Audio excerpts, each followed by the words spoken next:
તેનો 4થો અધ્યાય અને 1 થી 11 કલમ જોઈશું. ત્યાર પછી ઈસુનું પરીક્ષણ શેતાનથી થાય એ માટે આત્મા તેને રાનમાં લઈ ગયો અને 40 રાત દાડા સુધી ઉપવાસ કર્યા પછી તેને ભૂખ લાગી અને પરીક્ષણ કરનારે તેની પાસે આવીને કહ્યું કે જો તું દેવનો દીકરો છે તો આ પથ્થરોને કહે કે તેઓ રોટલી થઈ જાય. પણ તેણે ઉત્તર દીધો કે એમ લખેલું છે કે માણસ એકલી રોટલીથી નહીં પણ હરેક શબ્દ જે દેવના મોંમાંથી નીકળે છે તેથી જીવશે. ત્યારે શેતાન તેને પવિત્ર નગરમાં લઈ જાય છે ને મંદિરના બુરજ પર તેને બેસાડે છે અને તેને કહે છે કે જો તું દેવનો દીકરો છે તો પોતાને હેઠળ પાડી નાખ, કેમ કે એમ લખેલું છે કે તે પોતાના દૂતોને તારા સંબંધી આજ્ઞા કરશે અને તેઓ તને પોતાના હાથો પર ધરી લેશે, રખેને તારો પગ પથ્થર સાથે અફડાય. ઈસુ તેને કહે છે કહ્યું એમ પણ લખેલું છે કે પ્રભુ તારા દેવનું પરીક્ષણ તું ન કર.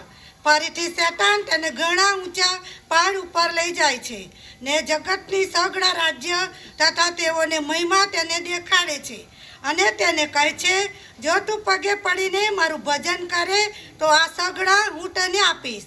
ત્યારે ઈસુ તેને કહે છે કે અરે શેતાન આગો જા, કેમ કે લખેલું છે કે પ્રભુ તારા દેવનું ભજન કર ને તેની એકલાની સેવા કર. ત્યારે શેતાન તેને મૂકીને જાય છે અને જેઓ દૂતોએ તેની પાસે આવીને તેની સેવા કરી. પ્રભુ તેના વાંચેલા વચનને આશીર્વાદ કરે. સારું, આપણે પ્રાર્થના કરીએ.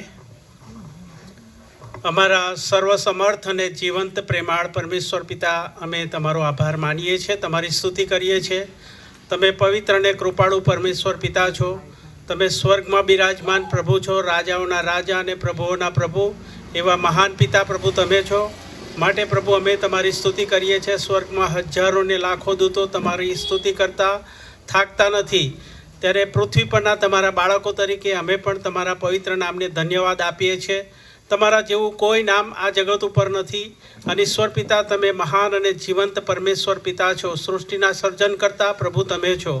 પરમેશ્વર પિતા, તમે આ જગતમાં આવ્યા અને અમારા માટે પરમેશ્વર પિતા તમે તમારો પ્રાણ આપ્યો અને વધસ્તંભે જડાયા અને એ રક્તમાં પ્રભુ તમે આજે અમને શુદ્ધ કરો છો, પવિત્ર કરો છો, એવા પ્રભુ તમે છો.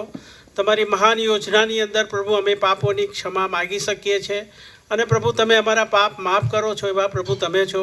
અમે તમારો આભાર માનીએ છીએ, તમારી સ્તુતિ કરીએ છીએ. ઈશ્વર બાપને જમણે હાથે બિરાજમાન પ્રભુ તમે છો, ત્યાં રહીને પણ પ્રભુ તમે અમારા માટે મધ્યસ્થી કરો છો. ઈશ્વર પિતા, અમે આ જગતની અંદર જીવન જીવીએ છીએ ત્યારે ઘણી બધી વખત પ્રભુ પાપ કરીએ છીએ, ઘણી બધી વખત પ્રભુ તમને ન પસંદ પડે એવું જીવન જીવીએ છીએ. આ બધું પ્રભુ તમે નિહાળો છો, છતાં પણ પ્રભુ તમે અમને ખૂબ પ્રેમ કરો છો અને બધું પ્રભુ તમે અમને માફ કરીને તમારા બાળકો તરીકે, તમારા લોક તરીકે જીવન જીવાડો છો. આ સગળી બાબતોને માટે ઈશ્વર પિતા અમે તમારો પુષ્કળ આભાર માનીએ છીએ, સ્તુતિ કરીએ છીએ. અત્યારે આ રાત્રે પ્રભુ અમે મળ્યા છીએ ત્યારે પ્રભુ અમારું મળવું પણ પ્રભુ તમે જાણો છો. અમે જે કંઈ પ્રભુ ગીતો ગાઈએ, સ્તોત્રો ગાઈએ, વચન સાંભળીએ, પ્રાર્થનાઓ કરીએ, બધું જ પ્રભુ તમે જાણો છો અને સાંભળો છો. એ બધી જ આશીષ પ્રભુ તમે અત્યારે તમે અમને આપો અને પ્રભુ તમારી કૃપામાં અમે જે કંઈ વચનો સાંભળીએ એ વચનો પ્રભુ અમે ભૂલી ન જઈએ, પણ અમે અમારા હૃદય અને અમારા મનોની અંદર લખી રાખીએ અને ઈશ્વર પિતા હંમેશા એ વચનો પ્રમાણે જીવન જીવીએ એવી કૃપા પ્રભુ અમે તમારી પાસે માગીએ છીએ. ખાસ અમે પ્રાર્થનાને વિનંતી કરીએ છીએ પ્રભુ અમારી મંડળીને માટે. મંડળી પ્રભુ તમે સ્થાપિત કરેલી છે, ઘણા બધા વર્ષોથી પ્રભુ તમે મંડળીને ચલાવી રહેલા એવા પ્રભુ છો. ત્યારે પ્રભુ અમારી મંડળીને માટે ખાસ અમારી પ્રાર્થનાને વિનંતી છે. મંડળીની એક એક સંગતોને પ્રભુ તમે આશીષ આપો. એ સંગતો મારફતે પણ પ્રભુ તમારો મહિમા થાય અને સંગતોથી પ્રભુ કેવળ તમને માન અને મહિમા મળે એવી પ્રાર્થના પ્રભુ અમે કરીએ છીએ. ખાસ પ્રભુ અમે મંડળીના એક એક કુટુંબોને માટે પ્રાર્થના કરીએ છીએ. દરેકે દરેક કુટુંબને પ્રભુ તમારી આશીષ આપો. ઘણા બધા લોકો પ્રભુ તમારામાં વિશ્વાસુ છે, વિશ્વાસુ જીવન જીવે છે, ત્યારે પ્રભુ એમના જીવનો વધારે વિશ્વાસ ધારણ કરે અને તમારામાં જીવન જીવે એવી કૃપા પ્રભુ તમે થવા દેજો એવી પ્રાર્થનાને વિનંતી પ્રભુ અમે કરીએ છીએ. વિશેષ પ્રભુ અમે પ્રાર્થના કરીએ છીએ અમારી મંડળીની અંદર જે કોઈ બીમાર છે એ બીમાર વ્યક્તિઓને માટે અમારી ખાસ પ્રાર્થનાને વિનંતી છે. પ્રભુ એમને સાજાપણાની જરૂર છે, એમની પણ પ્રાર્થનાઓ છે. ત્યારે અમે પણ પ્રભુ પ્રાર્થના કરીએ છીએ પ્રભુ તમારો સ્પર્શ આપો અને પ્રભુ એમને તમે સાજાપણું આપો એવી પ્રાર્થના અને વિનંતી પ્રભુ અમે કરીએ છીએ. વિશેષ કરીને આ વિસ્તારની અંદર પ્રભુ જે કોઈ બીમાર છે એ વ્યક્તિઓને પ્રભુ તમે સાજા કરજો. તમારો સ્પર્શ આપીને પ્રભુ જલ્દીથી તેઓ સાજા થાય અને તમારામાં પ્રભુ તેઓ વિશ્વાસુ બને એવી પ્રાર્થના અને વિનંતી પ્રભુ અમે કરીએ છીએ. ખાસ અમારી પ્રાર્થના અને વિનંતી છે પ્રભુ, અત્યારે હાલ પરીક્ષાઓ ચાલી રહી છે, બોર્ડની પરીક્ષાઓ. એ પરીક્ષાઓની અંદર પ્રભુ ઘણા બધા વિદ્યાર્થીઓ અને દીકરીઓ પરીક્ષા આપી રહેલા છે. ત્યારે પ્રભુ જ્ઞાન, બુદ્ધિ, ડાપણ અને સામર્થ્યથી પ્રભુ તમે તેમને ભરજો, જેથી કરીને કોઈ પણ જાતના ડર સિવાય પ્રભુ પરીક્ષા આપી શકે, પોતાનું કેરિયર બનાવી શકે અને ભવિષ્યમાં પ્રભુ એ મંડળીના માટે પણ ઉપયોગી પાત્રો બને એવી પ્રાર્થના અને વિનંતી પ્રભુ અમે કરીએ છીએ. ખાસ પ્રભુ અમે MYFના જુવાનોને માટે ખાસ પ્રાર્થના કરીએ છીએ.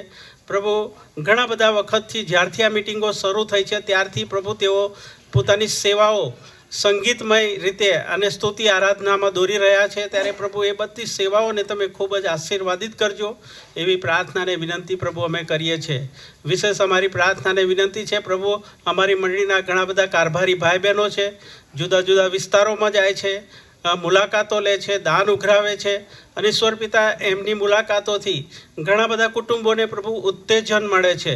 ત્યારે પ્રભુ એ દરેકે દરેક કારભારીઓના કુટુંબોને પણ તમે આશીર્વાદિત કરજો એવી અમારી નમ્ર અને દિન પ્રાર્થના છે. ખાસ અમારી પ્રાર્થના અને વિનંતી છે પ્રભુ, અમારી મંડળીની અંદર ઘણા બધા એવા વૃદ્ધો છે, બાળકો છે, મહિલાઓ છે, એ બધાને માટે અમારી પ્રાર્થના છે. દરેકને તમે સંભાળજો, સર્વની સાથે પાસે રહેજો અને ઈશ્વર પિતા તમારા જ્ઞાનમાં, તમારા ડાપણમાં પ્રભુ તેઓ આગળ વધે એવી પ્રાર્થના પ્રભુ અમે કરીએ છીએ. દરેકે દરેક બીજી મંડળીઓને માટે પણ અમે પ્રાર્થના કરીએ છીએ અને અહીં આગળ વસતા કુટુંબોને માટે પણ અમે પ્રાર્થના કરીએ છીએ. પ્રભુ જેઓ તમને ઓળખે છે, જેઓ નથી ઓળખતા, એમને પણ પ્રભુ તમારી ઓળખ તમે પૂરી પાડો એવી પ્રાર્થના અને વિનંતી પ્રભુ અમે કરીએ છીએ. વિશેષ અમારી પ્રાર્થના છે પાળક સાહેબના માટે. આજે પ્રભુ તેઓ જે કંઈ વચન લાવે એ વચન પ્રભુ અમે અમારા હૃદયમાં રાખી મૂકીએ અને ઈશ્વર પિતા એ પ્રકારે જીવન જીવીએ, તમને પસંદ પડે એવું જીવન જીવીએ એવી કૃપા પ્રભુ અમે માગીએ છીએ.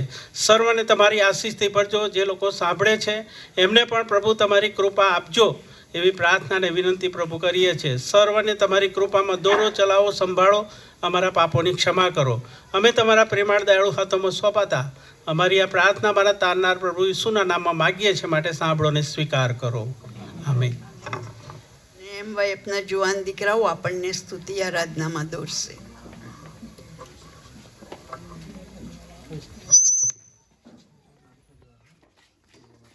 આપણે સર્વ પણ આપણી જગ્યામાં ઊભા થઈશું.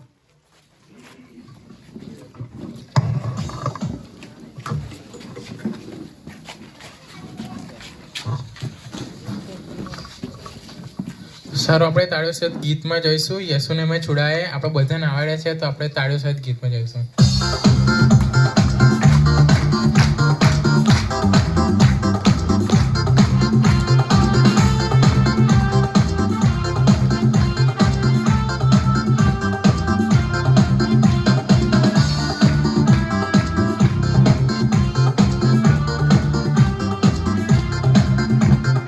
यीशु ने हमें छुड़ाया है पापों के जाल से, यीशु ने हमें बचाया है शैतान की चाल से, यीशु ने हमें छुड़ाया है पापों के जाल से, यीशु ने हमें बचाया है शैतान की चाल से.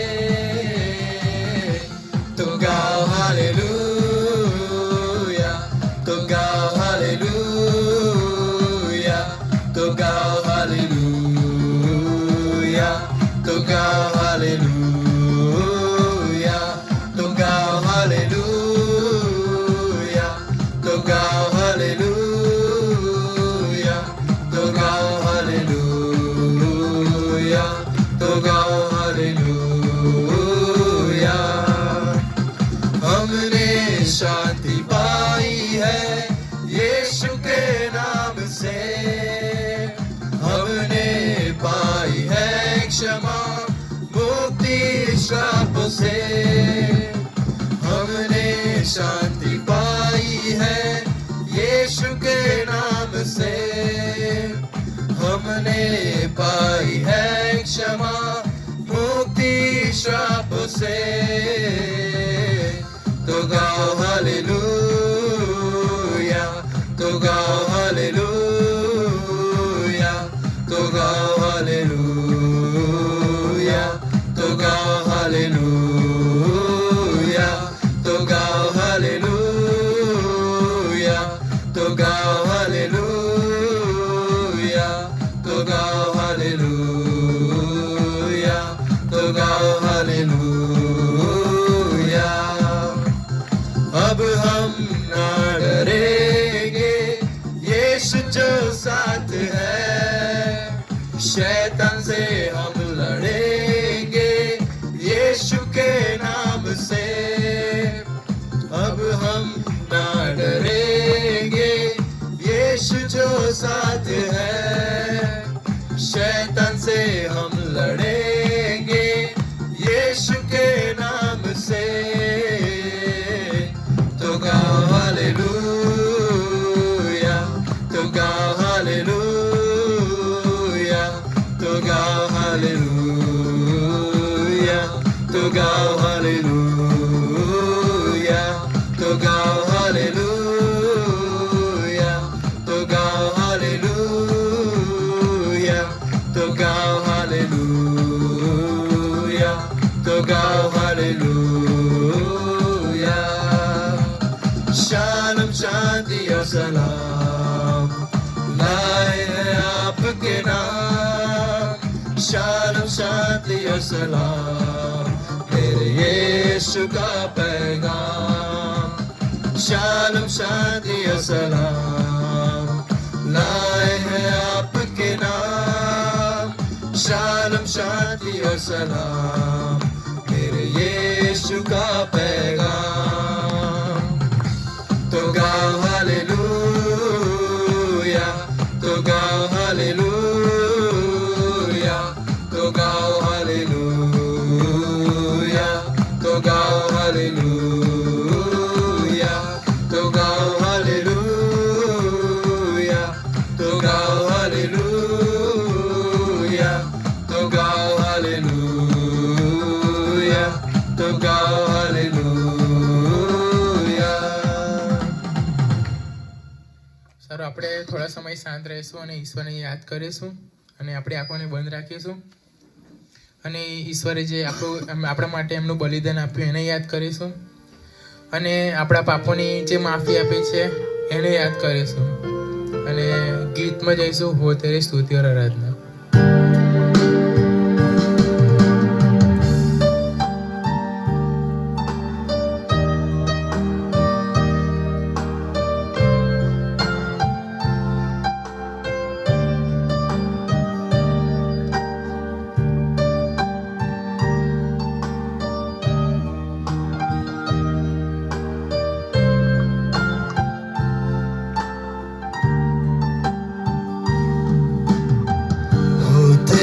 स्तुति और आराधना करता हूँ मैं तुझसे ये प्रार्थना, महिमा से तेरी तू इस जगह को भर, जो भी तू चाहे तू यहाँ पे कर।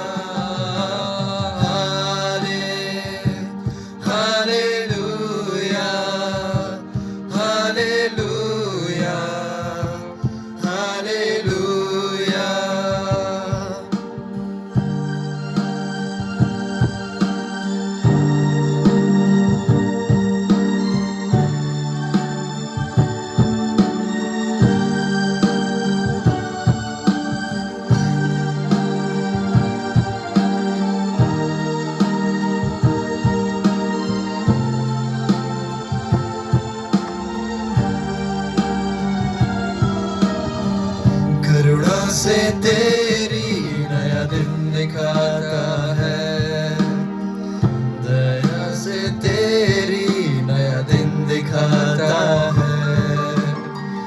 जब मैं पुकारूं तू दौड़ आता है, जब मैं गिरूं तू मुझे उठाता आगे। Hallelujah hallelujah hallelujah hallelujah hallelujah hallelujah.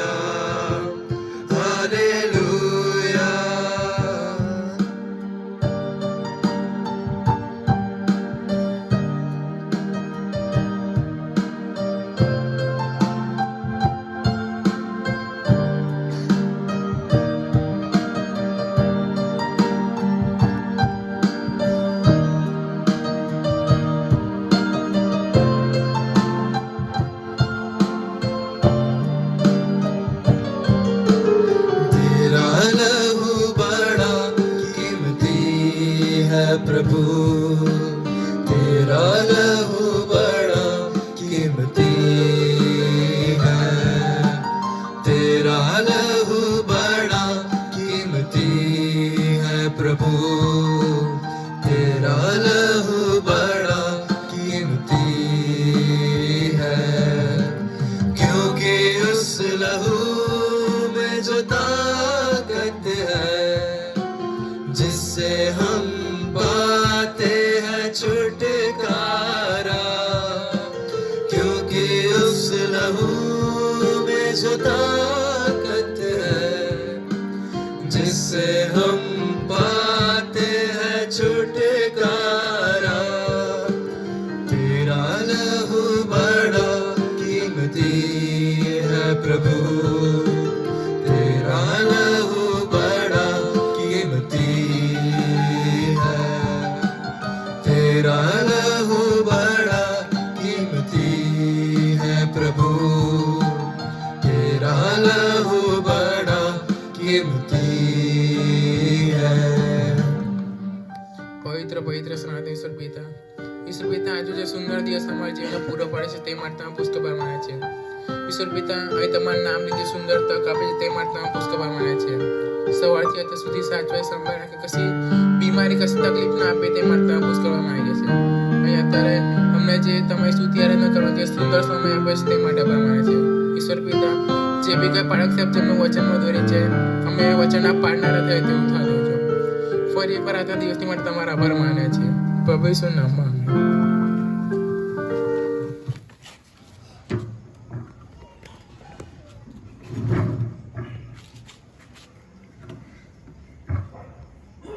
સારું, આ સમયને માટે આપણે ઈશ્વર પિતાનો પુષ્કળ આભાર માનતા પ્રભુના નામને ધન્યવાદ આપીએ છીએ. અને આજે રાત્રે આપણે બધા પ્રભુના ચરણોમાં બેસી શક્યા, પ્રભુની સ્તુતિ પ્રભુની આરાધના કરી શક્યા. ઉત્તમ તક માટે પ્રભુનો પુષ્કળ આભાર. અને આજે મેથોડિસ્ટ ચર્ચ નડિયાદની આત્મિક જાગૃતિની જે સભાઓ જે કરવામાં આવી અને એનો મુદ્રાલેખ હતો પ્રભુમાં પ્રકાશરૂપ છો, પ્રકાશના સંતાનોને ઘટે તેમ ચાલો. અને એ મુદ્રાલેખ આધારે જુદા જુદા વિષય પર પ્રભુના વચન અમે બંને બાળકો આપી શક્યા. અને આજે ખાસ સત્યપ્રકાશ અને અંકિત સોસાયટીના સર્વવાલા ભાઈ બહેનો અને જુદી જુદી સોસાયટીમાંથી અહીંયા ઉપસ્થિત સર્વવાલા ભાઈ બહેનો, પ્રભુ ઈસુ ખ્રિસ્તના નામમાં તમને બધાને પ્રેમી સલામ હું પાઠવું છું. અને આજે આપણ સર્વનો આવકાર કરવામાં આવ્યો. આ વિસ્તારમાં કારભારી તરીકે સેવા કરતા ઉષાબેન કે પરમાર, એઓની સેવાઓની પણ કદર કરવામાં આવે છે, એમની સેવાઓને યાદ કરવામાં આવે છે. કારભારી તરીકે તેઓ બહુ થોડા સમયથી આ વિસ્તારમાં કામ કરે છે, પણ તમે બધા એમને સાથ ને સહકાર આપો છો, માટે પાળક તરીકે હું તમારો આભાર માનું છું. અને આગામી સમયમાં પણ તમે એમને પૂરો સાથ ને સહકાર આપશો કે જેથી કરીને દેવના રાજ્યની જે વૃદ્ધિ છે એમાં આપણે સહભાગી બની શકીએ. નાણામંત્રી કાંતિભાઈ અને ખાસ કરીને પાસ્ટોરેટ કમિટીના જે સભ્યો છે જેઓ મોટાભાગની સંગતોમાં હાજર રહ્યા તેઓનો પણ હું અત્યારે આભાર માનું છું. પાસ્ટોરેટ કમિટીનો પણ આભાર માનું છું કે આ વ્યવસ્થાઓ થાય એના માટે મંજૂરી આપવામાં આવી અને આજ સર્વ કમિટીના ભાઈ બહેનોનો પણ હું આભાર માનું છું. જુદી જુદી જગ્યાઓમાં સંગતો થઈ બહુ મોટી સંખ્યામાં લોકોએ ભાગ લીધો અને જ્યાં અમે ગયા છીએ ત્યાં અમે જોયું કે ઘણા બધા લોકો પ્રભુમાં આવ્યા. મને ખાતરી છે કે આ આ જે મિટિંગો થઈ છે એમાં ઘણા લોકોએ પોતાના જીવન પ્રભુના હાથમાં મૂક્યા હશે. હું કોઈના હાથ ઊંચા કરાવતો નહોતો, પણ મને મારા હૃદયથી ખાતરી છે કે ઘણા લોકોના મન અને હૃદયોમાં પ્રભુએ આ આત્મિક જાગૃતિની સભાઓમાં કામ કર્યું છે અને તેથી પ્રભુનો હું આભાર માનું છું. આજે જે છેલ્લું પ્રભુનું વચન આપણે જોવાના છે ને એમાં આજનું જે શીર્ષક છે પ્રભુ ઈસુનું પરીક્ષણ, એ વિષય આધારે આપણે પ્રભુનું વચન જોઈશું. પ્રભુ ઈસુનું પરીક્ષણ. પરીક્ષણ તો બધાના થાય છે, પણ પ્રભુ ઈસુનું જે પરીક્ષણ થયું એના વિશે હું તમારી આગળ આજે પ્રભુનું વચન લાવીશ. પ્રભુ ઈસુનું પરીક્ષણ એ શેતાને કર્યું, આપણે બધા જાણીએ છીએ. પણ એ શેતાન વિશે જો થોડું તમે વિચારો તો પ્રભુ ઈસુને જે પ્રશ્નો એ કરે છે અને એ જે પ્રશ્નો પ્રભુ ઈસુ ખ્રિસ્તને પરીક્ષણ સમય દરમિયાન જે કરે છે ને એ તો જે ઓળખતો હોય એકબીજાને એ જ વ્યક્તિ એ પ્રશ્ન કરી શકે. અત્યારે શેતાન વિશે તમે જાણો છો અથવા જો ના જાણતા હોય તો તમને બતાવું કે શેતાન એ પ્રભુનો એક દૂત હતો અને સ્વર્ગમાં એ પ્રભુની સાથે રહેતો હતો. બધા દૂતો કરતા શ્રેષ્ઠ દૂત હતો અને એ સ્તુતિ આરાધના કરનારો દૂત હતો. પણ એક સમય એવું બને છે કે શેતાન પોતાના મનમાં ગર્વ કરે છે, અભિમાન કરે છે કે મારા જેવો કોઈ દૂત નથી અને ગર્વને કારણે ઈશ્વરે એને પૃથ્વી પર ફેંક્યો.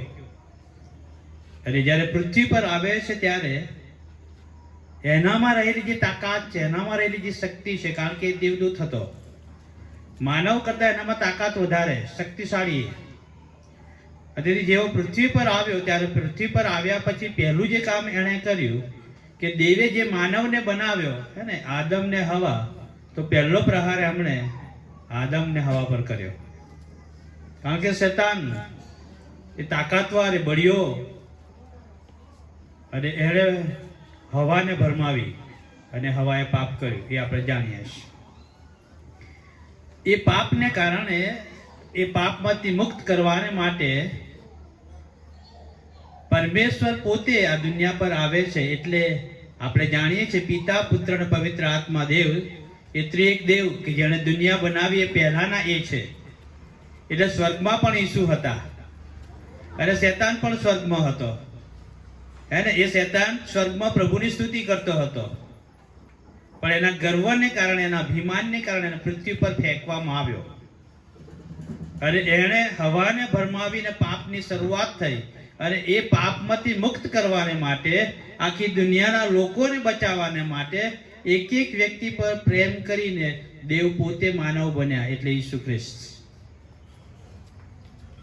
હવે ઈસુ આ દુનિયા પર આવ્યા છે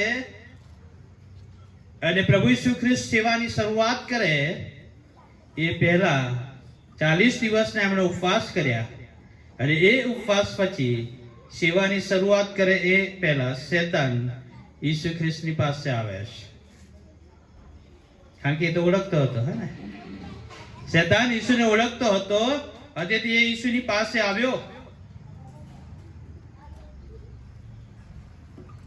અને ઈસુનું એ પરીક્ષણ કરે છે અને ઈસુને કહે છે પરીક્ષણમાં, જો તું દેવનો દીકરો હોય તો, હે ને, આ પ્રશ્ન કરે છે. કહેવાનો મતલબ કે બીજું કોઈ જાણતું નથી, પણ શેતાન જાણે છે કે ઈસુ એ દેવના દીકરા છે, એ પોતે દેવ છે, એ માનવ બનીને આવ્યા છે, અને તેથી એમને એ પ્રશ્ન કરે છે, જો તું દેવનો દીકરો હોય તો. કારણ કે 40 દિવસના ઉપવાસ પછી સ્વાભાવિક છે કે ઈસુ માનવ હતા એટલે એ ભૂખ્યા થાય, અને એ શેતાન જાણે છે કે ઈસુ ભૂખ્યા થયા છે, 40 દિવસનો ઉપવાસ એમણે પૂર્ણ કર્યા છે. અને ત્યારે શેતાન ઈસુની પાસે આવ્યા અને એ જાણે કે દેવ પ્રભુ ઈસુ ખ્રિસ્તને એવું કહે છે, જો દેવનો દીકરો હોય તો પથ્થરને કે તેઓ રોટલી થઈ જાય. એટલે ઈશ્વરનું જે કામ છે લોકોને બચાવવાનું, લોકોને પાપમાંથી મુક્ત કરવાને માટે દેવના રાજ્યની વાતો જાહેર કરવાની શરૂઆત ઈસુ કરે એ પહેલા જ ઈસુને દબાઈ દેવા માટે શેતાન એમના પર પ્રહાર કરે છે. પહેલો પ્રહાર એ શેતાન જે કરે છે એ હું તમને બતાવીશ. પહેલો જે પરીક્ષણ એ શેતાન કરે છે એ આપણે જોઈએ તો ત્યાં લખવામાં આવ્યું છે કે 40 દિવસનો ઉપવાસ થયા, ઈસુ ભૂખ્યા છે, અને ત્યાં ચોથા અધ્યાય અને 3જી કલમમાં લખ્યું છે, અને પરીક્ષણ કરનારે તેની પાસે આવીને કહ્યું કે જો તું દેવનો દીકરો છે તો આ પથ્થરને કહે કે તેઓ રોટલી થઈ જાય. કેવું ગજબનું પરીક્ષણ પ્રભુ ઈસુ ખ્રિસ્ત કરે છે, કારણ કે જાણે છે 40 દિવસનો ઉપવાસ કર્યા છે એટલે માણસ ભૂખ્યો તો હોય જ, અને ભૂખની અંદર કોઈ પણ કામ કરી શકે. આપણે જાણીએ છીએ માણસ ભૂખ્યો હોય તો ચોરી પણ કરી લે, કારણ કે એની ભૂખ સંતોષવાને માટે કોઈ પણ કામ કરવા માટે તૈયાર થાય. અને એવું ઈસુ માટે બને એવું શેતાન ઈચ્છતો હતો, તેથી શેતાને ઈસુને પ્રશ્ન કહ્યું પરીક્ષણ કરતા કે જો તું દેવનો દીકરો હોય તો પથ્થરને કહે કે વો રોટલી થઈ જાય. શેતાનને ખબર છે કે આ ઈસુ છે જેણે પોતાના શબ્દ માત્રથી આ વિશ્વને બનાવ્યું, દુનિયાને બનાવી. સૂર્ય, ચંદ્ર, તારા, પૃથ્વી પર જે કંઈ દ્રશ્યમાન છે એ કેવળ દેવના શબ્દથી બન્યું હતું. અને પ્રભુ ઈસુ ખ્રિસ્ત એ સમયે હતા, હે ને, પિતા, પુત્ર, પવિત્ર આત્મા દેવ પહેલેથી છે, દુનિયા બની એ પહેલાના. એટલે દુનિયા બની ત્યારે ઈસુ પોતે હતા હાજર, અને શેતાનને પણ ખબર છે કે આ એક મહાન પ્રભુ છે, એ ગમે તે કામ કરી શકે, પણ દુનિયા પર આવ્યા છે ને ત્યારે દેવના દીકરા તરીકે આવેલા. તેથી એમના પ્રશ્ન કે જો દેવનો દીકરો હોય તો, એક શંકા પેદા કરાવે છે. આ જો વિષય આના પર તમે મનન કરો ને, બહુ ઊંડાણપૂર્વક વિચારો તો તમને ખબર પડશે કે શેતાન ઈસુના મનમાં શંકા પેદા કરાવે છે. દેવનો દીકરો છે કે નહીં, હોય તો, એ શબ્દ વાપર્યો છે. તેથી જો એ રોટલી બનાવે પથ્થરમાંથી તો ઈસુ દેવ પર એટલે પિતા પર શંકા લાવે છે, હું એમનો દીકરો છું કે નહીં. શેતાન જો કેવા શબ્દ લાવીને મૂકી દે છે ને. હવાને પણ એવું જ કીધું હતું ને, દેવે તમને ફળ ખાવાનું ના કીધું છે? હવા કહે છે કે ના, ખાલી એક જ. અને પછી એમને કીધું જો તમે ખાશો તો તમે દેવ જેવા થઈ જશો, તમે મરો નહીં, તમે દેવ જેવા થશો.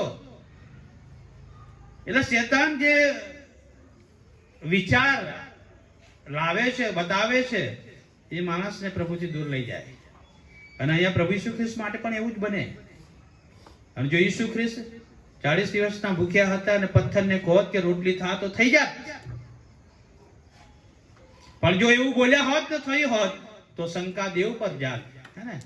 એ પોતે મનમાં એ છે જો દેવનો દીકરો હોય તો, એટલે એ દેવ પર અવિશ્વાસ બની જાત. અને તેથી ઈસુ ખ્રિસ્તે શું કહ્યું? માણસ એકલી રોટલીથી નહીં પણ હરેક શબ્દ જે દેવના મોંમાંથી નીકળે છે એનાથી એ જીવશે.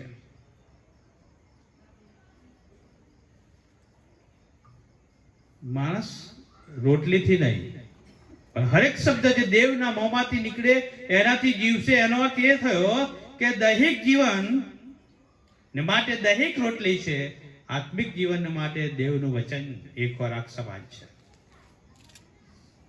અને દેવનું વચન જેની પાસે છે ને એ હંમેશાના માટે આત્મામાં બળવાન બને છે, આત્મામાં તંદુરસ્ત હોય છે. એ પરીક્ષણ પર જય પામે છે. એ પરીક્ષણ પર વિજય પામીને એ પોતે પ્રભુમાં વધારે દ્રઢ થઈ શકે છે. કારણ કે આત્મિક જે ભાથું છે, રોટલી છે, દેવનું વચન છે, એ એની ખોરાક હોય છે. અને તેથી ઈસુએ શેતાનને કહ્યું, તું આ જે રોટલીની વાત કરે એના કરતાં તો દેવનું વચન અને એનાથી જીવવું એ બહુ જરૂરી છે. અને તેથી તમે જુઓ તો માથીની સુવાર્તા અને અંદર આપણે જોઈએ પ્રભુ ઈસુ ખ્રિસ્ત 27મો અધ્યાય ને 39 ને 40મી કલમમાં લખ્યું છે, ઈસુને વધસ્તંભ પર જડવામાં જ્યારે આવ્યા ત્યાં પણ શેતાન એનું કામ ચાલુ રાખે છે. અને ત્યાં લખ્યું છે, અને પાસે થઈને જનારાઓએ પોતાના માથા હલાવતા હતા તેની મસ્કરી કરતા કહ્યું કે અરે મંદિરને પાડી નાખનાર તથા તેને 3 દિવસ દાડામાં બાંધનાર, તું પોતાને બચાવ. જો તું દેવનો દીકરો હોય તો વધસ્તંભ પરથી ઉતરી આવ. અહીંયા પણ શેતાન રાહો નથી મુકતો પ્રભુ ઈસુ ખ્રિસ્તને. અને હજુ પણ ઈસુ જે લોકોને માટે મરી રહ્યા છે, પોતાનો પ્રાણ આપી રહ્યા છે, તો એ ના આપે, વધસ્તંભ પરથી ઉતરી જાય. એ જન્મ્યા ત્યારે પણ શેતાન પાછળ હતો, હે ને. હેરોદે 2 વર્ષથી નાના બધા બાળકોને મારી નખાવ્યા. ઈસુ મંદિરમાં જતા ત્યાં પણ લોકો એનો વિરોધ કરતા. એ વધસ્તંભ પર જ્યારે એમને જડવામાં આવે ત્યાં પણ શેતાન એની પાછળ હતો. અને ત્યાં લખવામાં આવ્યું છે, જે લોકો હતા એમણે કહ્યું, જો તું દેવનો દીકરો હોય તો વધસ્તંભ પરથી ઉતરી આવ. અને વધસ્તંભ પરથી ઉતરી આવે એટલે પાપની માફીનું જે કામ હતું એ અધૂરું રહી જાય. અને અધૂરું ના રહે, આ દુનિયાના લોકો બચી જાય એના માટે જે લોકોએ કહ્યું પ્રભુએ બધું સહન કર્યું. એને વધસ્તંભ પર પોતાનો પ્રાણ અર્પણ કરે છે. પ્રભુ ઈસુ ખ્રિસ્ત શેતાનને બતાવે છે કે માણસ રોટલીથી નહીં પણ દેવના શબ્દથી જીવી શકે છે, વચનથી જીવે છે. બીજું પરીક્ષણ એ શેતાન પ્રભુ ઈસુ ખ્રિસ્તનું કરે છે. પહેલું દૈહિક પરીક્ષણ હતું, હવે બીજું પરીક્ષણ એ કરે છે. એક જગ્યાએ શેતાન સફળ ન થયો તો ફરી ઈસુને બીજી જગ્યાએ લઈ ગયો. ત્યાં લખવામાં આવ્યું છે, મંદિરના બુરજ પર ઈસુને શેતાન લઈ જાય છે. અને ત્યાં લખવામાં આવ્યું છે કે જો તું દેવનો દીકરો હોય તો પોતાને હેઠળ પાડી નાખ. અને પછી શેતાન દેવના વચનો બોલે છે, કેમ કે લખેલું છે કે તે પોતાના દૂતોને તારા સંબંધી આજ્ઞા કરશે અને તેઓ તને પોતાના હાથો પર ધરી લેશે, રખીને તારો પગ પથ્થર પર અપલાય. શેતાન પણ પ્રભુના વચનો જાણે છે. તેથી ઘણી બધી વખત ઘણા વચનો જે હોય છે એ વચન વિશે આપણે વિચાર પણ કરવો રહ્યો. શેતાન પણ પ્રભુના વચન જાણે છે અને એને પ્રભુને પડકાર ફેંક્યો, દૂતો આવશે અને દૂતો તને ઉચકી લેશે, મંદિર પરથી નીચે ભળ. અને તેથી તમે જુઓ શેતાન વિશેની વાત છે. જૂના કરારમાંથી આ કલમ લીધી છે, દૂત આવશે ને ઉચકી લેશે. ગીતશાસ્ત્ર 91, 11 ને 12મી કલમમાં આ પ્રમાણે લખ્યું છે. પ્રભુનું પરીક્ષણ કરે છે શેતાન ત્યારે લખ્યું છે, તને તારા સર્વ માર્ગમાં સંભાળવાને માટે તે પોતાના દૂતોને આજ્ઞા આપશે, તેઓ પોતાને હાથે તને ધરી રાખશે, રખીને તારો પગ પથ્થર પર અપડાય. આ ગીતશાસ્ત્રનું વચન, જૂના કરારનું વચન પ્રભુ ઈસુ ખ્રિસ્તની આગળ શેતાન લાવે છે. એટલે શેતાન પણ દેવના વચન જાણે છે. બોલો, જ્યારે ઈશ્વર પર આપણે વિશ્વાસ કરીએ છીએ ત્યારે યાદ રાખો કે દેવના દૂત આપણું રક્ષણ કરે છે. પ્રભુના વચનમાં આપણે જાણીએ છીએ કે દેવના દૂતોની આસપાસ, દેવના માણસો જે પ્રભુ પર ભરોસો રાખે છે એની આસપાસ દેવનો દૂત આવીને એનું રક્ષણ કરે છે.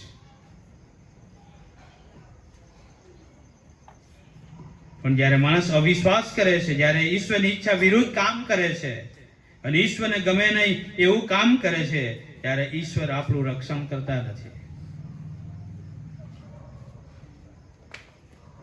તેથી દેવ પ્રત્યે શેતાન ઈસુના મનમાં અવિશ્વાસ પેદા કરવા માંગતો હતો. ઈસુ જગતના રાજા બનવા આવ્યા નહોતા. એ તો જગતના લોકોને બચાવવાને માટે આવ્યા હતા. અને તેથી તો પામ સન્ડેના દિવસે લોકો ઈસુને પોતાના રાજા તરીકે સ્વીકારતા હતા. હોસાના, આ અમારો રાજા છે, આ અમારો પ્રભુ છે. કારણ કે લોકોએ જોયું હતું કે ઈસુએ 5 રોટલી 2 માછલીમાંથી 5000 માણસને જમાડ્યા. એમણે મરેલાને જીવતા કર્યા હતા, એ જોયું. ચમત્કારો ઈસુએ જે કર્યા, લંગડાને ચાલતા કર્યા. અને લોકોએ જોયું ત્યારે લોકોને એવો અહેસાસ થયો કે આ જ પ્રભુ અમારો રાજા બની જાય તો અમારે કોઈ વારાની અછત પડશે નહીં. કારણ કે ખોરાક જોઈશે તો ખાલી બોલશે ને ખોરાક તૈયાર થઈ જશે. અમારે રહેવા માટે સુંદર મકાન જોઈશે તો પ્રભુ કહેશે મકાન તૈયાર થાવ તો થઈ જશે. અમારે જે જોઈએ બધું મળશે. અમારા રાજા આ જ હોવા જોઈએ. અને તેથી એ લોકો પ્રભુને પોતાના રાજા તરીકે, દુન્યવી રાજા તરીકે સ્વીકારવા માંગતા હતા, પણ પ્રભુ દુન્યવી રાજા નહોતા. અને એ જ લોકો પ્રભુ ઈસુ ખ્રિસ્તને વધસ્તંભ પર જડે છે. આપણે જાણીએ છીએ કે જ્યારે એમની ઈચ્છા પૂરી ના થાય ત્યારે એ લોકો ઈસુને વધસ્તંભ પર જડવાને માટે સોંપે છે. પણ ઈસુનું વધસ્તંભ પર જડાવવું એ તો દેવની યોજના હતી, ને તે દુનિયાવી કોઈ તાકાત નહોતી કે એ જીવતા દેવને વધસ્તંભ પર જડાવી શકે. પણ માણસને પાપમાંથી મુક્ત કરવાને માટે બલિદાન જરૂરી હતું. અને બલિદાન પવિત્ર બલિદાનની જરૂર હતી, અને નિષ્કલંક બલિદાનની જરૂર હતી. દુનિયામાં બધા પાપી હતા, અને એટલા માટે પ્રભુ પોતે માનવ બનીને આપણા બધાના માટે મરણ પામ્યા, કે જેથી કરીને આખી દુનિયાના તમામ લોકો બચી જાય.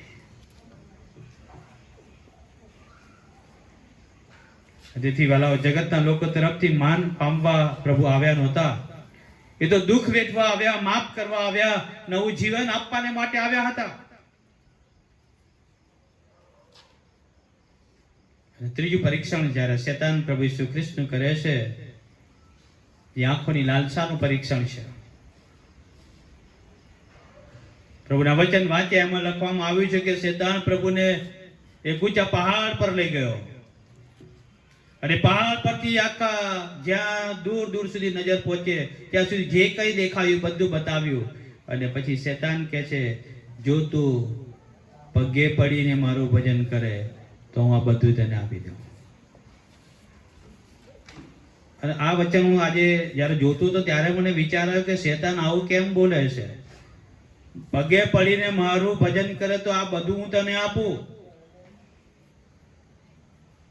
અને મને જે વિચાર આવે કે એ જગતના વાનાની વાત કરે છે, અને શેતાન એ જગતનો રાજા છે. પ્રભુ એ સ્વર્ગનો રાજા છે. તેથી એ જગતનો રાજા છે, એ સ્વર્ગના રાજાને એવું કહે છે, મારા પગે પર મારું ભજન કર તો આ દુનિયા પર દેખાય એવું તને આપું. અને દુનિયાનું સ્વર્ગમાં કશું કામ નથી લાગતું. અને ત્યાં એક જગતનો અધિકારી જે શેતાન છે, એ સ્વર્ગના અધિકારી પ્રભુને પડકાર કરે છે. એમને કહે છે, હું તમને આપી દઉં આ બધું, કેવળ મારા પગ આગળ પડો. ઈસુએ શું કીધું? માથી 4:10, અરે શેતાન, આગો જા, કેમ કે લખેલું છે કે પ્રભુ તારા દેવનું ભજન કર, તેની એકલાની જ સેવા કર. ને ઈશ્વર સિવાય કોઈનું ભજન નહીં. ઈશ્વરનું ભજન કરીએ તો બધું મળે. શેતાન તો ખાલી લોભામણી બાબતો આપણી આગળ લાવીને મૂકે છે. એનું કામ માણસને પોતાના બનાવી લેવાનું છે.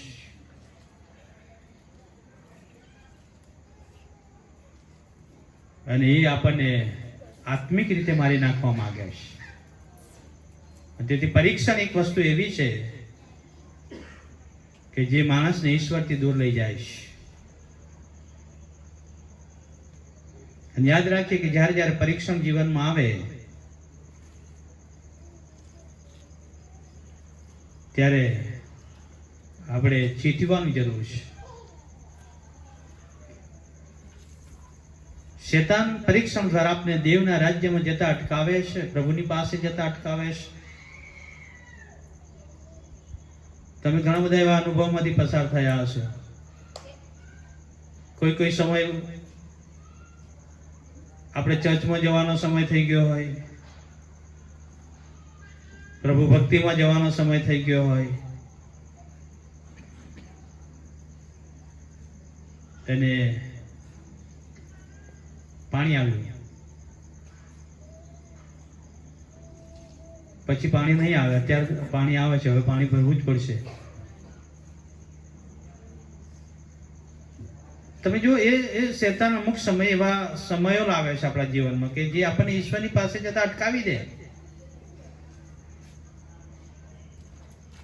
જે દેવના કામ કરતા અટકાવે છે. અને તે માટે જ્યારે શેતાન પરીક્ષણ કરે છે ને, ત્યારે ઈસુ એવું કહે છે, અરે શેતાન ના ગુજા. બરાબર, શું ખરેખર આપણે પ્રભુનું કહેલું માનીએ છીએ, દુનિયા પર જીવીએ છીએ, કે શેતાનનું કહેલું? આજે દુનિયા પર બે શક્તિ કામ કરી રહી છે, એક દૈવી શક્તિ અને એક શૈતાની શક્તિ કામ કરી રહી છે. દૈવી શક્તિ કહે છે પાછા વળો, અને શૈતાની શક્તિ કહે છે મારી પાછળ આવો. શૈતાન માણસને પોતાની તરફ ખેંચે છે, આકર્ષે છે. પ્રભુ કહે છે પાછા વળો. તેથી હું તમને કેટલાક વચનો, પ્રભુના વચનો બાઇબલમાંથી બતાવવા માંગુ છું. હજકીએલનું પુસ્તક, એનો 28મો અધ્યાય અને એની 12મી કલમથી 15મી કલમ સુધી. હજકીએલ 28, 12 થી 15માં તમે જુઓ તો ત્યાં શેતાનની વાત લખવામાં આવી છે. 28મો અધ્યાય 12મી કલમથી 15મી કલમ ત્યાં પ્રમાણે લખ્યું છે, હે મનુષ્ય પુત્ર, તૂરના રાજા સંબંધી એક પરાજ્ય ગાયને તેને કહે કે પ્રભુ યહોવા કહે છે કે તું જ્ઞાનપૂર્ણ અને સર્વાંગે સુંદર હોય ને માપ પૂરું કરે છે. તું દેવની એદન વાડીમાં હતો. શેતાન વિશે કહે છે, તું સુવર્ણ જડિત સર્વ પ્રકારના મૂલ્યવાન રત્નો એટલે માણેક, પોખરાજ, હીરા, પીરાસ, ગોમેદ, જાસ્પિસ, લીલમણી તથા અગ્નિમણીથી આભૂષિત હતો. તારી ખંજરીઓ તથા વાસળીઓની કારીગીરી તારામાં હતી. તારી ઉત્પત્તિને દિવસે તેઓને તૈયાર કરવામાં આવ્યા. તું આચ્છાદન કરનાર અભિષિક્ત કરુબ હતો. મેં તને દેવના પવિત્ર પર્વત પર સ્થાપ્યો. તું અગ્નિના પથ્થરોમાં આમ તેમ ફર્યો છે. તારી ઉત્પત્તિના દિવસથી તારામાં દુરાચાર માલુમ પડ્યો. ત્યાં સુધી તારા આચરણ સંપૂર્ણ હતા. એટલે શેતાન માટે લખ્યું કે તું અભિમાની બન્યો, પહેલા બધું સારું હતું. એના કાવા કામ હતા એ પણ લખ્યું છે. ત્યાર પછી લખ્યું 16મી કલમ, તારા પુષ્કળ વેપારને લીધે તારું અંતકરણ અન્યાયથી ભરપૂર થયું, તો તે પાપ કર્યું છે, માટે મેં તને ભ્રષ્ટ ગણીને દેવના પર્વત પરથી ફેંકી દીધો હશે. દેવના પર્વત પરથી, સ્વર્ગમાંથી પૃથ્વી પર ફેંકી દીધો. એ શેતાન. તેથી વાળાઓ, શેતાન ચાલાક છે. શેતાન દરેકનું પરીક્ષણ કરે છે. એણે હવાનું પરીક્ષણ કર્યું, હવા હારી ગઈ. એણે યુસુફનું પરીક્ષણ કર્યું, યુસુફ જીતી ગયો. એણે દાનિયેલનું પરીક્ષણ કર્યું, દાનિયેલ જીતી ગયો. એણે ઈસુનું પરીક્ષણ કર્યું, ઈસુ જીતી ગયા. પણ આજ દુનિયામાં મોટા ભાગના લોકો શેતાનની પરીક્ષણમાં હારી જાય છે. માનવનું જીવન એ બતાવે છે કે હારેલો છે યા જીતેલો છે.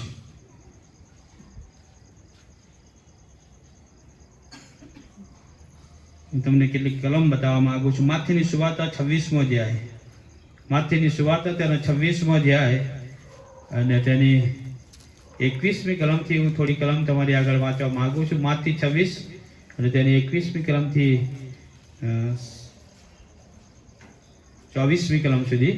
તો ત્યાં આ પ્રમાણે લખ્યું છે, અને તેઓ જમતા હતા ત્યારે તેણે તેઓને કહ્યું કે હું તમને ખચિત કહું છું કે તમારામાંનો એક મને પરસ્વાધીન કરશે.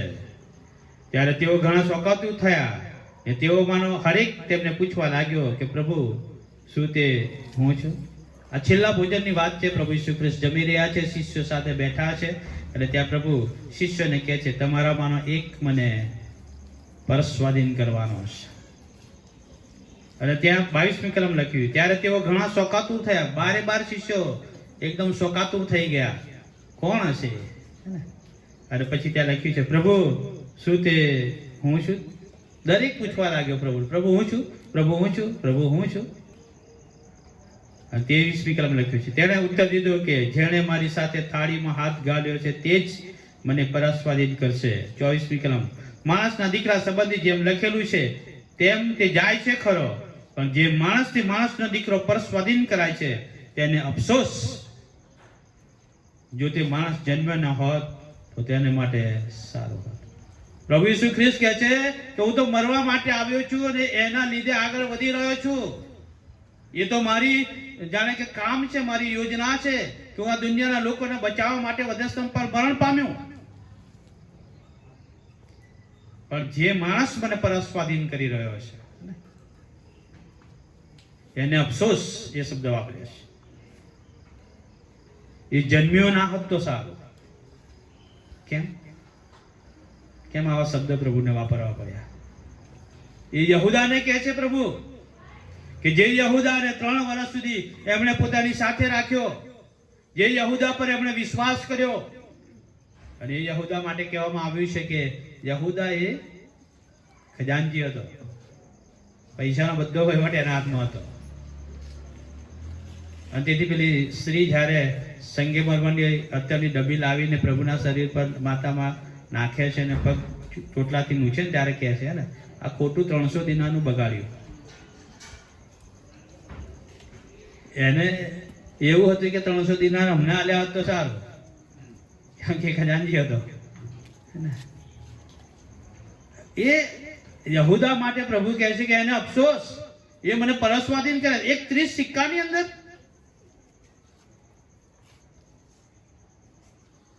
એ ઈસુને વધસ્તંભ પર જડવા સોંપી દે.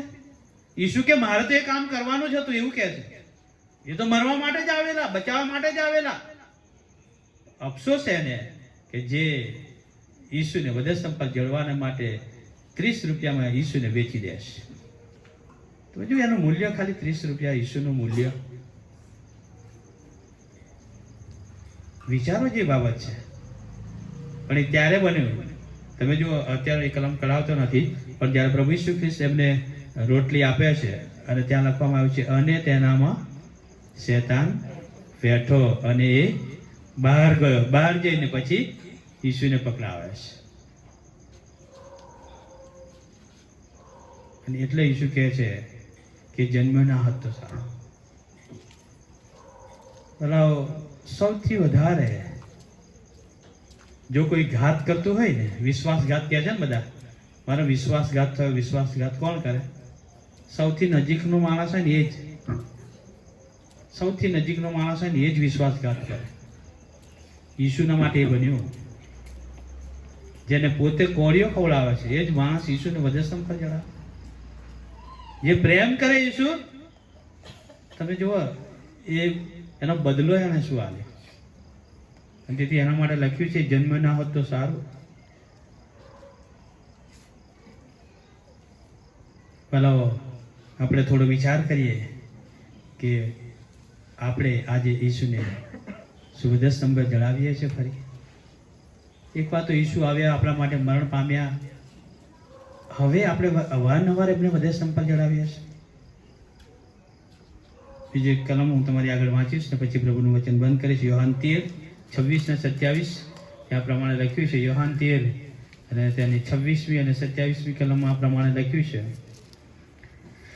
માટે ઈસુ ઉત્તર આપે છે કે હું કોળીઓ બોડીને જેને આપીશ તે જ તે છે. પછી કોળીઓ બોડીને તે સિમોન ઇસ્કારિયોતના દીકરા યહૂદાને આપે છે. અને કોળીઓ લીધા પછી તરત તેનામાં શેતાન બેઠો. માટે ઈસુ તેને કહે છે કે તું જે કરવાનો છે તે જલ્દી કર. કારણ કે પ્રભુને ખબર હતી આજ મને પરસ્વાધીન કરવાનો છે. એટલે ઘણી બધી વખત આપણે ઈસુની સાથે રહીએ, પ્રભુની સાથે રહીએ, પણ ઘણી બધી વખત આપણે ઈસુને વધસ્તંભે જડાવીએ છીએ. ઈસુને ન ગમે એવા કામ કરીએ છીએ. અને ઈસુને ન ગમે એવું કામ, એનો અર્થ કે આપણે પરીક્ષણમાં હારી ગયા છે. શેતાન પરીક્ષણ લાવે છે, શેતાન એ કામ કરાવડાવે છે. અને આપણે જ્યારે એ કામ કરીએ છીએ ત્યારે સમજવાનું કે આપણે પરીક્ષણમાં હારેલા છીએ. ઘણી બધી વખત લોકો કહે છે કે પરીક્ષણમાં અમે પ્રભુને પ્રાર્થના કરીએ, પ્રભુને યાદ કરીએ છીએ અને પ્રભુ અમને એમાંથી માર્ગ બતાવે છે. ઘણા લોકોના જીવનમાં એ સાક્ષી હોય છે, પણ એ પ્રભુ પર ભરોસો રાખીને એ કામ કરે છે. પણ પોતાના બળથી માણસ જ્યારે કામ કરે ને ત્યારે એમાં હંમેશા અસફળ બને છે. ઈસુના પરીક્ષણ વિશે આપણે જોઈ રહ્યા છીએ. 3 પ્રકારના પરીક્ષણ શેતાને કર્યા અને એ પરીક્ષણ આજે શેતાન આપણા પર પણ કરે છે. આપણને પણ પરીક્ષણમાં લાવે છે, જુદા જુદા પરીક્ષણો. એક વખત 2 મિત્રો હતા અને 2 મિત્રો એ બહુ મહેનત કરે, મજૂરી કરે અને આખો દિવસ મહેનત મજૂરી કર્યા કરે. એક સમયે બંને બેઠા હતા અને બેઠા બેઠા એ વાત કરે. એક મિત્ર બીજા મિત્રની સાથે વાત કરે. આદમ ને હવા એમને એદનવાડીમાં જ્યારે મૂકવામાં આવ્યા, એમણે કદી મહેનત કરી નથી, કોઈ દિવસ મહેનત નહીં. દરરોજ એમને જે ખાવું એ ખાય, હે ને, કદાચ એ ફળફળાદી ખાય તો પણ એમને આનંદ હતો. એમણે કદી મહેનત નહીં કરી. પણ પેલો શેતાન આવ્યો અને આ હવા એ ભરમાઈ, એણે શેતાનનું કહેલું માન્યું, ફળ તોડીને ખાધું, પાપ આવ્યું, દેવે શ્રાપ આપ્યો. એદનવાડીમાંથી બહાર કાઢ્યા અને એના માટે જમીન એક કાંટા ઉપજાવશે, પછીનો પાડવો પડશે. સ્ત્રીને માટે કહ્યું કે તું દુઃખે બાળક જણીશ. શેતાનને કહ્યું કે માણસ તને જોશે તો તારું મુખ છૂટશે, છે ને. એટલે આપણે શેતાનને અત્યારે સાપ મારે લોકો તો પેલું મોં છૂદી નાખે છે. અને શેતાન એટલે કે સાપ જ્યારે ડંખ મારે ને ત્યારે પગની એડી હોય ત્યાં ડંખ મારે છે. આ દેવે એ સમયે જ્યારે હવાએ પાપ કર્યું, દેવની આજ્ઞા તોડીને, ત્યારે આ બાબત બની હતી. અને પેલો કહે છે કે હું એમની જગ્યાએ હોત ને તો હું એ કામ ના કરું. હું કહેલું માનત જ ના શેતાન. અને ત્યાંથી એક સજ્જન માણસ પસાર થતા હતા અને સજ્જન માણસ આ 2 ભાઈઓ, 2 મિત્રોની વાત સાંભળી. એટલે સજ્જન માણસ હતા, એમણે વિચાર્યું કે આ વધારે પડતો ડાયો માણસ છે. એટલે એમની પાસે ગયા અને એને કહ્યું કે હવાની જગ્યાએ તું હોત તો કે હું ફળ ના ખાત. તો સજ્જન માણસે એવું કીધું, એક કામ કર, આજે રાત્રે તું મારા ઘરનો મહેમાન બન. આજ રાત તારે મારા ઘેર રોકાવાનું છે. એટલે એને પોતાના ઘેર આમંત્રણ આપ્યું. એક રૂમમાં એને રહેવા માટે સુંદર વ્યવસ્થા કરી. સારામાં સારું ભોજન બનાવ્યું, સારામાં સારું ભોજન જમાડ્યું. રાત્રે 10-11 વાગ્યા સુધી 2 જણા બેઠા સાથે વાતો કરે. અને ઊંઘવાનો સમય થયો એટલે પેલો સજ્જન માણસ પોતાના ઓરડામાં ગયો. એક નાની વાટકી લઈને આવે છે અને વાટકી પર એક ઢાંકણ ઢાંકેલું છે. અને પેલો જે ભાઈ છે જેની રૂમમાં એક ટેબલ મૂક્યું, ટેબલ પર એ વાટકી મૂકી દે છે. અને પછી પેલો સજ્જન માણસ એને એવું કહે છે કે આને જોઈશ નહીં, આપણે કાલે સવારે મળીશું. સજ્જન માણસ તો પોતાના રૂમમાં જઈને ઊંઘી ગયો. પેલો માણસ એ જાગ્યા કરે, વિચાર્યા કરે વાટકીમાં શું હશે, હે ને. એટલે એના પલંગમાંથી ઊભો થાય, ટેબલ પાસે આવે, વાટકી નજીક આવે અને વિચારે જોઉં કે ના જોઉં. અને પછી પાછો વિચાર આવે કે ના, મને ના કીધું, નહીં જોવું. પાછો જઈને ઊંઘે. થોડી વાર થાય એટલે ફરીથી એને ઊંઘ તો આવે જ નહીં, વાટકીમાં હશે શું, હે ને. એટલે બીજી વખત ગયો, ત્રીજી વખત ગયો. સવાર પડવા આવી ત્યાં સુધી એને ધીરજ રાખી, પણ છેલ્લે એનાથી ના રહેવાયું. જોઈ તો લેવા જ દેવો, હે ને. એટલે એણે ધીમે રહીને સવાર પડતા પહેલા એ જે નાની વાટકી ઢાંકેલી છે એના પર ઢાંકણ હટાવ્યું, અને જેવું ઢાંકણ હટાવ્યું એમાંથી એક આટલી ઉંદરડીનું નાનું બચ્ચું કૂદીને બહાર જતું રહ્યું. એ તો ઘરમાં કોઈ જગ્યાએ સંતાઈ ગયું. હા ભાઈ, તો ઢાંકણું ઢાંકી દીધું, પછી કેવી રીતે બેઠા હશે? ચહેરો આખો બદલાઈ ગયો એનો. સવાર થયું, પેલો સજ્જન માણસ આવીને એને જોવે ને એના પરથી જ કહી દીધું, બોલ ખોલેલી ને, હે ને? કેમ કે એનો ચહેરો જ બતાવતો હતો કે ઢાંકણ ખોલ્યું છે. ઘણી બધી વખત આવું થાય છે. આપણે કે હું આમ કરું, ના કરું, પણ શેતાન એટલો બળ્યો છે ને કે આપણને હરાવી દેશે. એ બહુ તાકાતવાળો છે. તેથી મેં એક વખત કીધું હતું કે શેતાન એ માણસને હરાવવા માટે એટલી બધી કળાઓ, યુદ્ધની કળાઓ જાણે છે ને કે એની આગળ આપણે કશું નહીં કરી શકતા. પણ એનાથી જો બચવું છે તો કેવળ દેવનું વચન. અને તેથી પ્રભુ ઈસુ ખ્રિસ્તે જ્યારે કહ્યું ત્યારે દેવનું વચન જ બોલેલા આવીશું, હે ને? વચન સિવાય શેતાનને કદી નહીં હરાવી શકાય. અને જેને પાસે દેવનું વચન છે એ માણસ શેતાનને હરાવશે, એટલે કે દેવનો દીકરા દીકરી બનશે. જેની પાસે વચન નથી એ કશું નહીં કરી શકે, એ હારી જશે. તેથી ઈશ્વરનું પરીક્ષણ આપણને બતાવે છે, જો એ દેવ હતા અને તો પણ શેતાન નથી છોડતો, હે ને? તો આપણે તો માનવ છીએ. અવારનવાર પરીક્ષણ આવશે, અવારનવાર શેતાન પરીક્ષણ કરશે. જીત આપણે મેળવવી છે તો વચન જરૂરી છે, ને આ વચન જરૂરી છે. અને આ વચન જ એ ગમે તેવી આપણે મુશ્કેલીમાં હોઈએ, સંકટોમાં હોઈએ તો એમાંથી આ વચન બહાર કાઢશે. દેવનું વચન એ બેધારી તલવાર છે. જે બાજુ વેચશો એ બાજુ તમને જીત અપાવશે, પણ શેતાનની શક્તિઓ પર. તેથી આ લેન્ટના દિવસો છે, ઉપવાસના દિવસો છે, આત્મિક જાગૃતિની સંગતો અત્યારે ઘણી બધી જગ્યામાં ચાલે છે. આપણી આ છેલ્લી સંગત છે, પણ ડિસ્ટ્રિક્ટની જે સંગતો છે એમાં અમારું આધાર વચન જે છે એ ગીતાશ્રય 80:3, પ્રભુ અમને પાછા ફેરવ અને તારા મુખનો પ્રકાશ અમારા પર પાડ, કે જેથી કરીને અમે બચી જઈએ. એ એક પ્રાર્થના છે. અમે બધા બાળકો આ સંગતોમાં, મંડળીની એટલે કે ડિસ્ટ્રિક્ટની જુદી જુદી મંડળીઓમાં આ કલમ પર વચન આપીએ છીએ, અમને પાછા ફેરવો, તમારો પ્રકાશ, તમારા મુખનો પ્રકાશ અમારા પર પડવા દો, અમે બચી જઈએ. આ પ્રાર્થના આપણી હોવી જોઈએ. અમને પાછા ફેરવો, કારણ કે આપણે આગળ જતા રહ્યા છે, પ્રભુને છોડીને આગળ વધ્યા છે. અને જો પ્રભુને છોડીને આગળ વધ્યા છે તો પાછા વળવાની જરૂર છે. અને જો પાછા નહીં વળીએ તો જે માર્ગ પર આગળ વધીશું ને એ માર્ગ આપણને નર્ક તરફ લઈ જશે. પાછા વળવાની જરૂર છે. અને તેથી પ્રભુ આ દિવસોમાં આપણને બધાને સંભાળે, એટલું જ નહીં પણ અંધકારના કામોથી બચાવે. આપણે પાછા વળીએ અને નવા નિર્ણય સાથે પૃથ્વી પરનું જે જીવન બાકી છે એમાં આગળ વધીએ તો પ્રભુ ચોક્કસ આપણા જીવનને ધન્ય બનાવશે.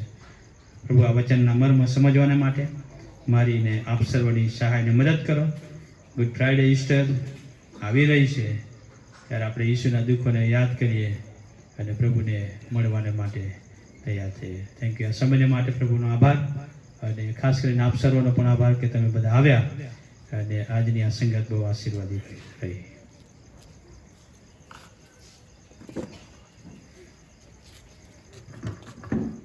સુંદર આત્મિક વચનો માટે પ્રાર્થના કરીએ. આકાશ જેનું રાજ્યસન ને પૃથ્વી જેનું ઉપાયસન છે, જેની આગળ હજારો દૂતો રાત દિવસ જેની સ્તુતિ, જેની આરાધના કરતા થાકતા નથી, એવા પવિત્ર અને જીવંત વાલા કૃપાળુ પરમેશ્વર પિતા, તમારા નામને અમે ધન્યવાદ આપીએ છીએ, કારણ કે તમે સ્તુતિને યોગ્ય એવા પ્રભુ છો. તમે પવિત્ર પ્રભુ છો, જીવંત પ્રભુ છો, વિશ્વાસુ પ્રભુ છો. વચન આપી વચનના પાડનાર પ્રભુ તમે છો. અને પ્રભુ આ ઈસુ તમારી કૃપા દયાનો તમે અમને અનુભવ કરાવો છો. આજ તમે અમારી સાથે છો. આજ રાત્રે પ્રભુ અમે તમારા ચરણોમાં નમ્યા અને તમારા અદ્ભુત વચનના મર્મો જાણી શક્યા, સમજી શક્યા છે. અને પ્રભુ અમે જોઈ શક્યા કે શેતાન એ જુદા જુદા પરીક્ષણ દ્વારા પ્રભુ તમને આ જગતના ઉદ્ધારના કાર્યમાં અડચણરૂપ બનવાને માટે પ્રયત્ન કરે છે. પણ પ્રભુ અમે એ પણ જોઈ શક્યા કે તમે જે ઈરાદાથી આ દુનિયા પર આવ્યા જગતના લોકોને પાપમાંથી મુક્ત કરવાને, અને તેથી તમે શેતાનની શક્તિઓ પર જય પામ્યા અને તમે શેતાનને હરાવ્યો. એક એક સમયે દેવના વચનોથી શેતાનને તમે હરાવ્યો. અને પ્રભુ અમે એ પણ જાણીએ છીએ કે તમારી જે ઈચ્છા હતી કે જગતના લોકોનું તારણ થાય, લોકો બચી જાય, દરેક આત્મા એ હંમેશાને માટે તમારામાં જીતાય, અને તમે એ કામ કર્યું. અને તેથી પ્રભુ તમારો આભાર. અને આજ રાત્રે અહીંયા ઉપસ્થિત સર્વને માટે પ્રાર્થના કરું છું. અને અમારી આ સોસાયટીમાં વસતા લોકો માટે પ્રાર્થના કરીએ છીએ, અમારી આજુબાજુ વસતા લોકો માટે પ્રાર્થના કરીએ છીએ, અમારા શહેરને માટે, અમારા દેશને માટે અને વિશ્વને માટે અમે પ્રાર્થના કરીએ છીએ. બધાને પ્રભુ તમારી કૃપાથી ભરો. વિશ્વના દરેક ભાઈ બહેનો એકબીજાની સાથે હળીમળીને રહે એવી અમે પ્રાર્થના કરીએ છીએ કે જેથી કરીને પ્રભુ વિશ્વમાં ચારે બાજુ પ્રભુ અમે શાંતિભર્યું વાતાવરણ જોઈ શકીએ. ખાસ મારી પ્રાર્થના છે પ્રભુ આ સમયોની અંદર તમે સર્વને તમારી કૃપાથી ભરો અને પ્રભુ ચારે બાજુ તમારો મહિમા અમે જોઈ શકીએ એવી પણ ખાસ પ્રાર્થના કરું છું. જે લોકો માંદા છે, દુઃખી છે, નિરાધાર છે, એઓની મદદ કરવામાં આવે એવી પણ હું પ્રાર્થના કરું છું. અને પ્રભુ ઈશ્વર આ સમયોની અંદર અમે પ્રાર્થીએ છીએ ત્યારે તમારું આવવું નજીક છે. પ્રભુ આ દુનિયા પરના બનાવો તમારા આગમનની નિશાની છે.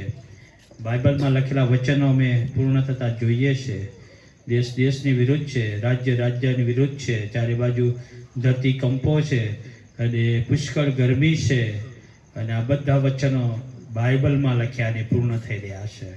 તમે આવી રહ્યા છો એ પહેલાં પ્રભુ અમે તમને મળવાને માટે તૈયાર થઈએ એવી મારી ખાસ પ્રાર્થના અને વિનંતી છે આ સોસાયટીમાં. અને ખાસ કરીને અમારી મંડળીના તમામ વાલા ભાઈ બહેનો જ્યાં કહી રહ્યા છે બધાને તમારી કૃપાથી ભરો. અમારા શહેરમાં વસતા લોકોને તમારી કૃપાથી ભરો એવી હું પ્રાર્થના કરું છું. રાત્રિ આપી છે અને સારી નિંદ્રા આપી આવતીકાલનો દિવસ જે પવિત્ર દિવસ છે અમારા જીવનમાં ભેટ તરીકે આપજો એવી અમે પ્રાર્થના કરીએ છીએ. અમે બધા તમારા હાથોમાં આવીએ છીએ, તમારા દુઃખોને યાદ કરીએ છીએ, તમારા મરણ, તમારા પુનરુત્થાનને યાદ કરીએ છીએ, તમારા પુનરાગમનને યાદ કરીએ છીએ. તમે આવી રહ્યા છો ત્યારે અમે તમને મળવાને માટે તૈયાર થઈએ એ જ પ્રાર્થના સાથે અમે બધા તમારા હાથોમાં આવીએ છીએ. અમારી પ્રાર્થના અમારા મુક્તિદાતા પ્રભુ ઈસુ ખ્રિસ્તના જારી નામમાં સાંભળો પિતા માન્ય કરો. આમેન. ઓ આકાશ મને અમારા બાપ, તમારું નામ પવિત્ર મનાવો, તમારું રાજ્ય આવો, જેમ આકાશમાં તેમાં પૃથ્વી પર અમારી ઈચ્છા પૂરી થાવ. દિવસની અમારી રોટલી આજ અમને આપો, જેમ અમે અમારું નામ માફ કર્યા છે તેમ તમે અમારું નામ માફ કરો. અમને પરીક્ષામાં ન લાવો, બધા છૂટો કરો, કેમ કે રાજ્ય તથા પરાક્રમ તથા મહિમા સર્વકાળ સુધી તમારા છે. આમેન. હવે આપણા તારના પ્રભુ ઈસુ ખ્રિસ્તની કૃપા, પરમેશ્વર પિતાનો પ્રેમ, પવિત્ર આત્માની પ્રેમી મધુરી મીઠી દિવ્ય સંગત આપણ સર્વની સાથે જગતમાં વસનાર એક માનવની સાથે પ્રભુના સેવક સંતોની સાથે હમણાંથી સદા સર્વકાળ સુધી હોજો. આમેન.